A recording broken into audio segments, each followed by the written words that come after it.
ஹல்லேலூயா ஹல்லேலூயா. நாம் உண்மையா எப்படி ஆராதிக்கிறோம் என்று கர்த்தர் நம்மை காத்துக் கொண்டிருக்கிறார். ஹல்லேலூயா. என்னை கனம் பண்ணுகிறவர்கள் அவரை முதலாவது கனம் பண்ணுகிற ஒரு காரியம் அவரை ஆராதிக்கிறதா. சர்வதா அதுதான் எந்நேரம் 24 hours அங்கு ஆராதனை தான் நடந்து கொண்டிருக்கிறது. ஹல்லேலூயா. நாளே இவர்கள் செய்யும் ஆராதனை பரலோகத்தில் நடக்கும் ஆராதனை சாயலுக்கும் நிழலுக்கும் ஒத்திருக்கிறதே என்று சொல்லத்தக்கதாக கர்த்தர் சாட்சி சொல்லணும். ஹல்லேலூயா. கர்த்தர் கிருபையாக இருப்பதாக எல்லாரையும் கூட்டி சேர்த்தார். அதற்காக ஸ்தோத்திரம், நன்றி. இந்த மாதத்துல இந்த முதல் வாரத்துல ஹல்லேலூயா ஹல்லேலூயா ஹல்லேலூயா இப்படிப்பட்ட ஒரு உபவாச ஜெபத்தை ஹல்லேலூயா உபவாச ஜெபம் இதற்காக ஆண்டவர் சொல்கிறார். 7ஆம் அதிகாரம் 14வது வசனத்துல அவர் சொல்கிறார், சில நிபந்தனைகளை கொடுத்துவிட்டு அப்பொழுது தேசத்துக்கு சேமத்தை கட்டளையிடுவேன் என்று சொல்கிறார். தேசத்துக்கு அப்போ தேசத்தினுடைய சேமம் யாருடைய கையில் இருக்கு? எல்லாமும் தெரிவிக்கப்பட்ட நெஞ்சங்கள் தங்களை தாழ்த்தி என் முகத்தை தேடி ஜெபம் பண்ணி என் முகத்தை தேடி தங்கள் பொல்லாத வழிகளை விட்டு திரும்பினால் நான் தேசத்துக்கு சேமத்தை கட்டளையிடுவேன் சொல்லியிருக்கிறார். இந்த உபவாச ஜெபம் துவக்கம் முதல் முடிவு மட்டும் ஒவ்வொரு செக்ஷனும் பகுதியும் பரிசுத்த ஆவியானவரால் நடத்தப்பட வேண்டும்.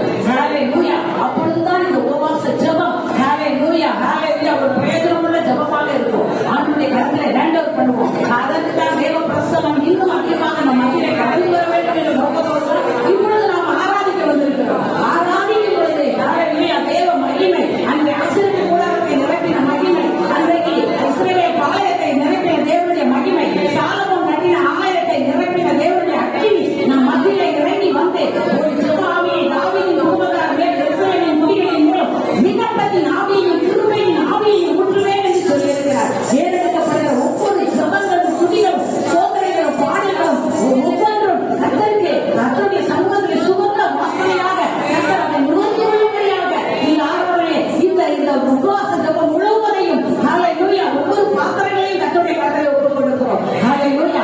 ஒரு விஷயம் கர்த்தர் நம்மை பரிசுத்தப்படுத்தி ரீகாவா தூரிமாராவா ஷாபாராவா இந்த ஆராதனை கர்த்தருடைய கரத்திலே ஒப்புக் கொடுக்கிறோம். என்னை கனம் பண்ணுகிறவர்களை நான் கனம் பண்ணுவேன் என்று கர்த்தர் சொல்லி இருக்கிறார். ஹல்லேலூயா ஹல்லேலூயா ஹல்லேலூயா. ஓ ஹல்லேலூயா. நன்றியப்பா. கடந்த நாட்கள் காத்தீரே நன்றி ஐயா. கடந்த நாட்கள் காத்தீரே நன்றி ஐயா. புதிய மாதம் வந்தீரே நன்றி ஐயா. புதிய மாதம் வந்தீரே நன்றி ஐயா. நன்றி என்று சொல்லுகிறோம் நாதா. நாவாலே துதிக்கிறோம் நாதா. உமக்கே நன்றி என்று சொல்லுகிறோம் நாதா. நாவாலே துதிக்கிறோம் நாதா. சோர்ந்து போன நேரமெல்லாம் சோர்கிறீரே. சோர்ந்து போன நேரமெல்லாம் சோர்கிறீரே. சுகம் தந்து இதுவரை தாங்கினீரே. சுகம் தந்து இதுவரை தாங்கினீரே. நன்றி என்று சொல்லுகிறோம் நாதா. நாவாலே துதிக்கிறோம்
சந்தோஷமாய் மாற உங்கள் கவலைகள் தன்னை எல்லாம் மறைந்துவிடும்.